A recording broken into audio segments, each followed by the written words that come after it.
What is up, guys? Pickle Rick here with a custom Tinywhoop race build. Just thought I'd make a little video of my process of how I build a custom racing whoop.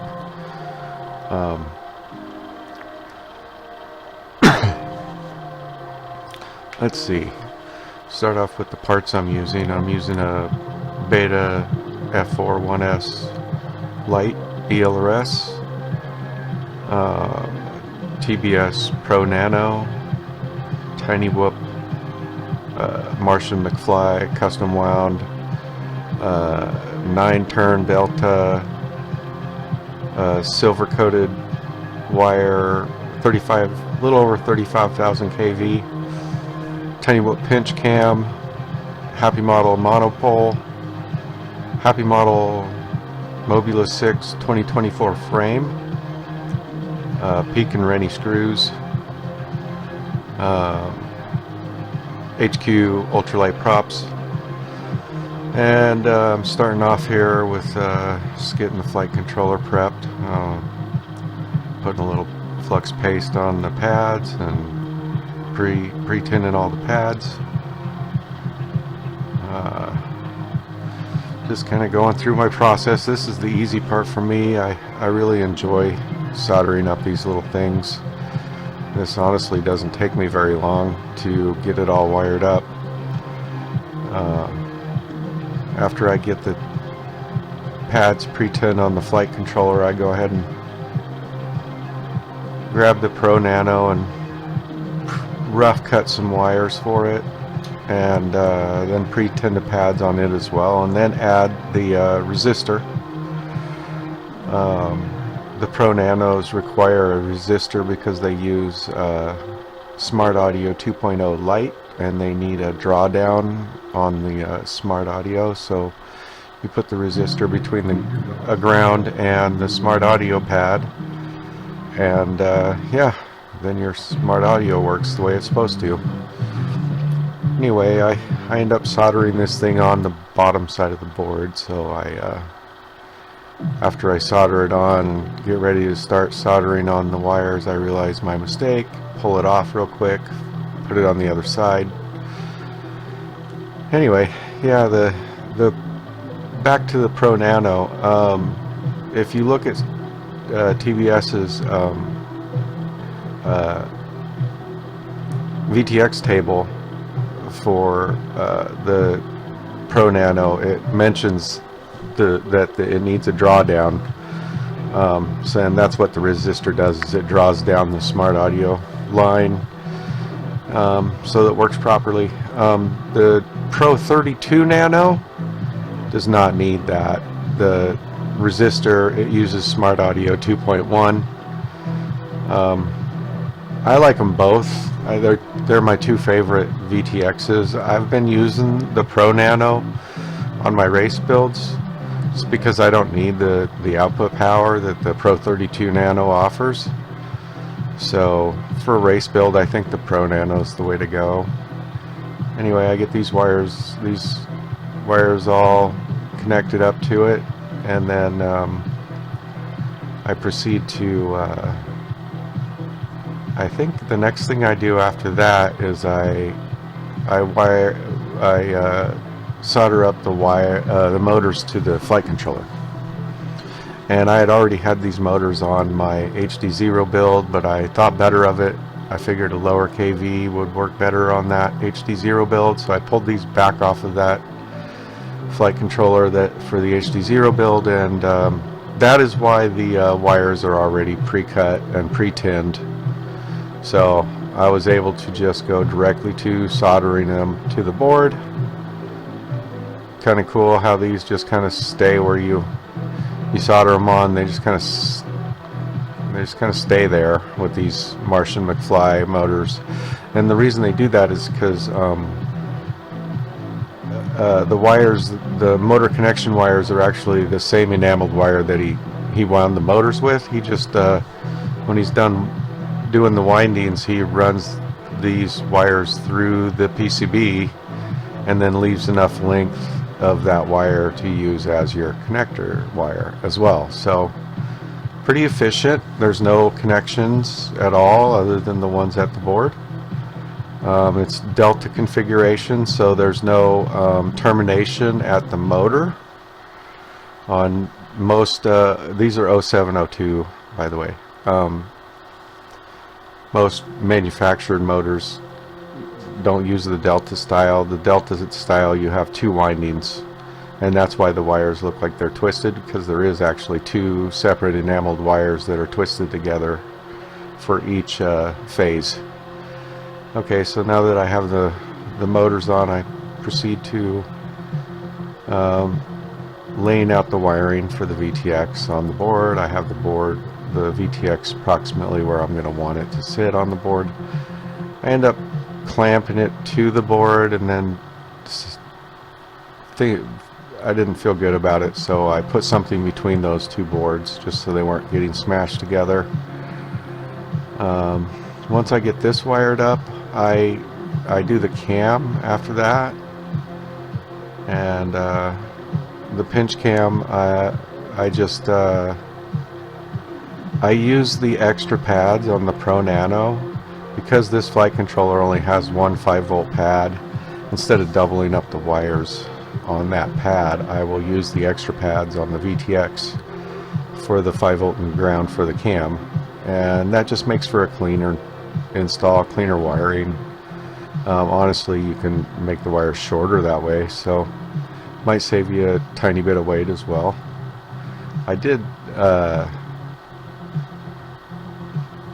let's see, what else? I'm not doing a lot of mods. This is pretty much a straightforward build. There's not a lot of enameled wire. The only reason why there's enameled wire for the motor connections is because that's the way the motors come. I'm not using enameled wire to connect the VTX or the enameled wire for the cam. I'm not doing any of those extreme measures. This is just pretty much your basic straight up and down, very little mods. Race build. Not a whole lot of special stuff going on here.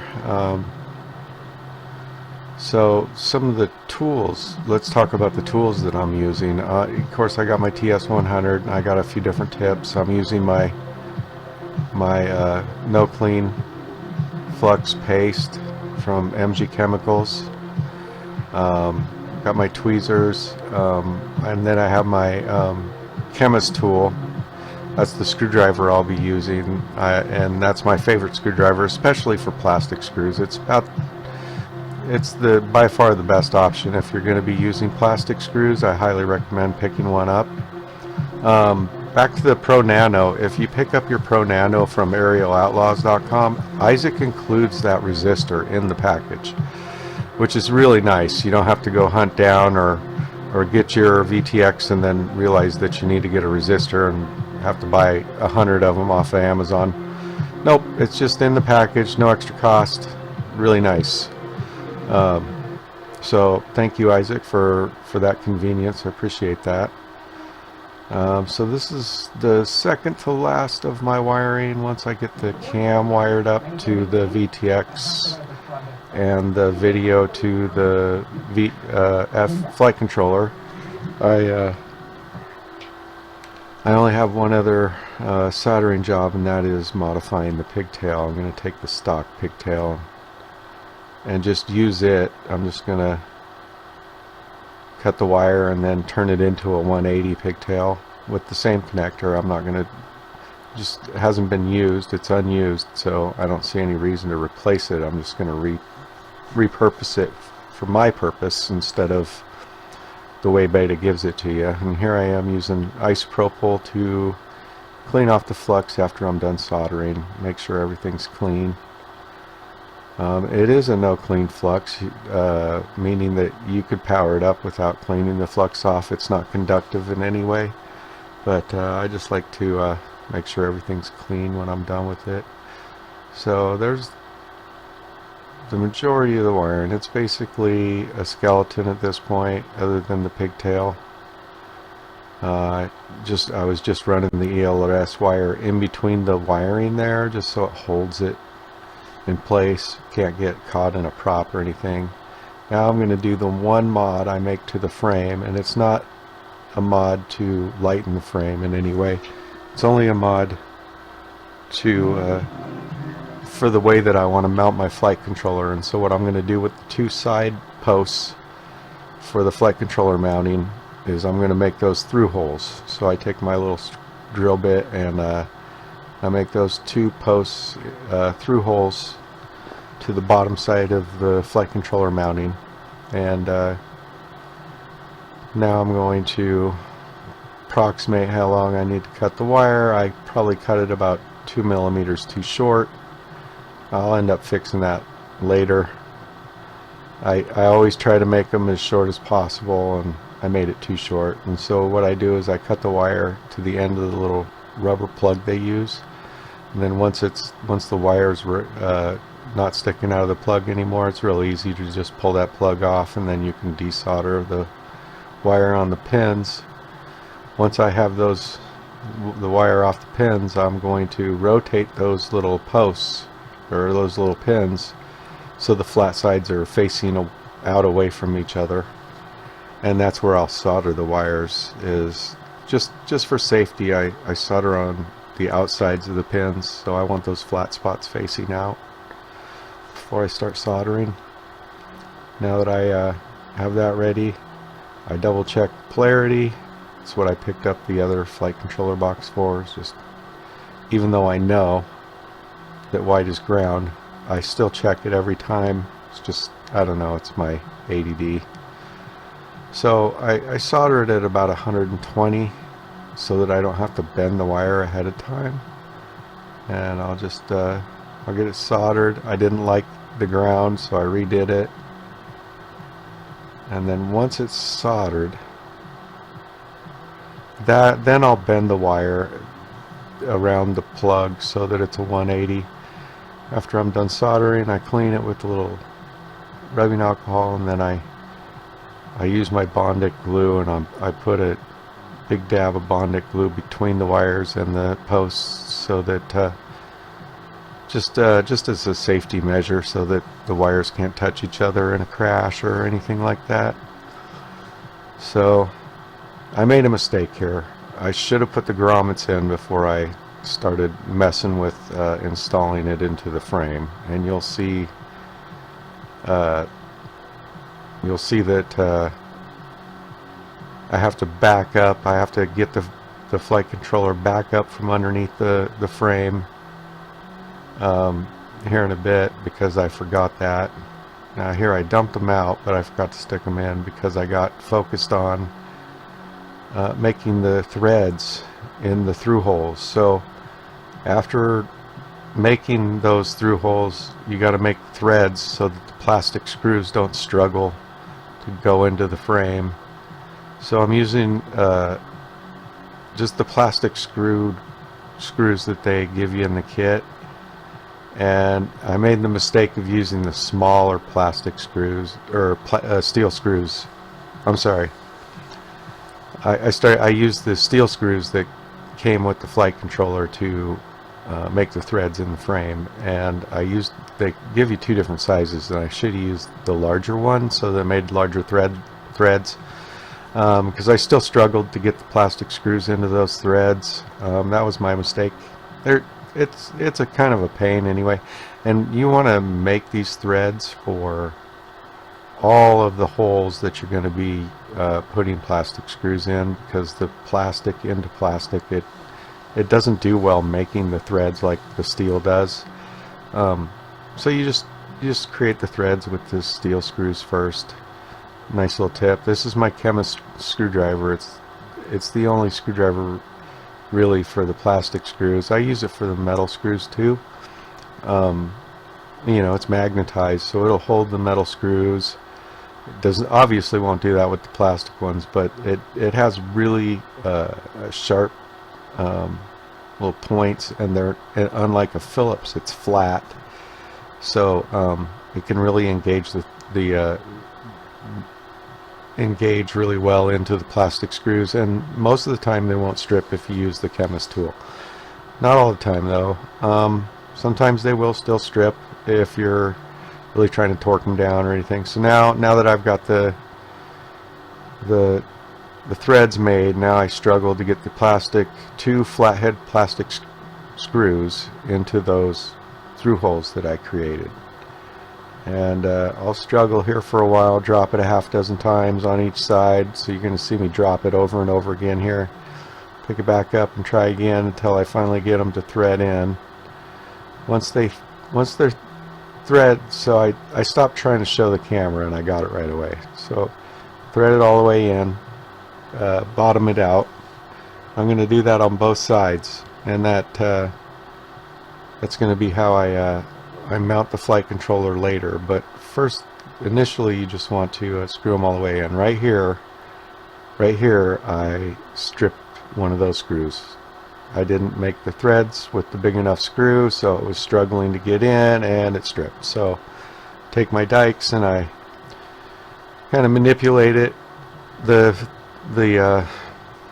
strip screw, until I could use my little forceps pliers to unscrew it. So once I got the stripped one out, I went ahead and replaced it with another one, and I bottomed it out as well. And so once those are bottomed out, you're ready to move on to installing the flight controller and all the electronics. So here I go. I struggle once again to get the thing started. Got to love plastic screws. So got it started, got it bottomed out, and then here's where I forgot the grommets. So yeah, anyway, you just take your time when you're gonna bottom mount the flight controller like this. You just take your time getting everything stuffed in there. The reason why I bottom mount the flight controller, this is important. This is why I have 15 quads that aren't broken. I've continued to buy flight controllers at the same pace as I did when I was breaking them all the time. However, a few months ago I started bottom mounting the flight controllers. Once this Mobula 6 2024 frame came out, I realized you could bottom mount the flight controller. You can also do it on the new Newbie Drone V3 frame. In fact, the Newbie Drone V3 frame has mounting studs for mounting posts, just like on the top side. It's got posts on the bottom side as well. So you put your flight controller on the bottom side, and what that does is it gets it away from the camera, and the camera not smashing into the flight controller when you crash hard has eliminated all failures that I was having. Before I did this, I did similar to a lot of other racers. What I was doing was rotating the board 90 degrees so that the ELRS chip and the gyro chip weren't the chips that happened to be underneath the camera, and therefore those were the chips that failed after enough crashes. Because when you crashed hard enough and you have your camera sitting on top of your flight controller, I don't care how much TPU or whatever you have between that camera and flight controller, it's still smashing into the flight controller, and there's nothing underneath the flight controller to prevent it from flexing and bending, and eventually it's going to break a trace or chip's going to fail. Anyway, by bottom mounting the flight controller, you're eliminating this whole issue. You're getting the flight controller away from the camera, and therefore eliminating the board flexing. Another benefit of the flight controller being on the bottom is there's nowhere for it to flex. You have the battery literally as close as it can be without touching the flight controller right there. So even if by some miracle you crashed hard enough to push the camera clear down through the frame to where it did hit that flight controller, the board has nowhere to flex to. It's actually supported on the bottom side by the battery. It's not going to flex anymore. That doesn't mean you wouldn't break a chip. It doesn't mean it wouldn't fail in some other way from the camera crashing into the board. But you've created space. I've created space between those two items that are causing the failures, and that's why I made this video, essentially, is just to kind of show everybody what I've been doing and why I'm no longer having failures. My flight controllers no longer fail, and here's the other thing: my cameras no longer fail either. The cameras aren't smashing into anything either. They're still getting smashed. I've still broken lenses. I still got scuffed little rings around the lens itself, but in terms of camera failures, those have essentially gone away too. So there's multiple benefits to this build style. It's not the easiest, especially with plastic screws, but I build all my race whoops with plastic screws now. It's not, I don't think of it as an inconvenience. It's just necessary as far as I'm concerned. And so this build is really not a lot of modifications. You put a couple of extra holes into the frame. I modified the pigtail, and I put a different antenna on it than what came with the Nano Pro. I never use that antenna that comes with the Nano Pro. It's almost as heavy as the VTX itself. It's ridiculous. So I'm using this Happy model monopole, unmodded. Just replace the TBS with the Happy model. So very little mods going on here. Yeah, here I am putting the peak screws in for the motors, and so yeah, hope you guys see the value in what I'm trying to show you here. It's not evident right away, but I'm telling you, you're not going to break your flight controller. This frame. Let's talk about the frame for a minute. I've probably my race gal build that I've been flying since I got the first Mobula 6 frame. As soon as they came out, I got a bunch of them. And my race gal 2 build, I've probably crashed that thing more than 1,000 times, and that frame is still unfazed. Yeah, it's got a million scratches from the prop strikes, but there's no stress marks, there's no distortion. These frames are bulletproof. So bulletproof frame, build style that makes the flight controller long lasting. It's not going to last forever. It's still a wear item, but you're not smashing a camera into it anymore. And so here it is, very lightly modified, just assembled. And this is what it comes in at. It comes in at I think it's 16.24. Anyway, hope you guys get some value out of this. Appreciate you watching to the end if you made it this far, and happy whooping. Whoop on. Thanks for watching.